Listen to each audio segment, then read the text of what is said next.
क्या तुम्हें पता है कि राखियां बेचने पर कितने का प्रॉफिट होता होगा? और यही सवाल मेरे मन में कई दिनों से था, तो इसलिए आज मैं लगाने वाला हूँ राखी का स्टॉल। लेकिन अब सबसे पहले मुझे ये चीज सोचनी पड़ेगी कि मैं माल कहाँ से उठाऊंगा, कितने भाव में बेचूंगा, और एक अच्छी सी स्पॉट होनी भी बहुत ज़रूरी होती है। अब वो ढूंढना भी बहुत मुश्किल है, लेकिन मेरे दिमाग में एक स्पॉट है। अब सोचना वोचना फालतू बातें बंद, सीधा चलते हैं माल उठाने के लिए।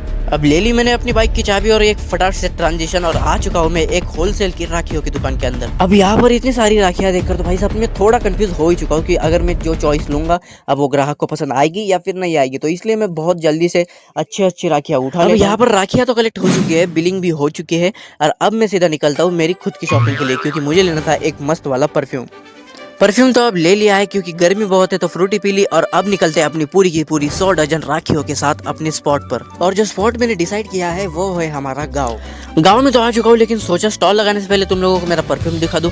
और ये परफ्यूम लाया मैंने 200 रुपये का भाई, बहुत ही मस्त है। और इसकी फ्रेग्रेंस तो भाई इतनी कमाल है, कमाल एकदम, मतलब क्या ही बताओ तुम लोगों को। अब इस परफ्यूम को मारो गोली। और भाई साहब जो हमने 5000 रुपए की 100 दर्जन राखियां लाई, तो वो बेचनी पड़ेगी, वरना तो भाई गड़बड़ हो जाएगी। सारी राखियों को लेकर मैं निकल गया स्पॉट पर और लगा दिया अपना एक स्टॉल। और जो मैं राखियां चॉइस कर लाया था वो ये सारी की सारी राखियां है। अब इतना खर्चा कर लिया है तो भाई साहब ये देखना है कि ये अब बिक पाएंगी या फिर नहीं।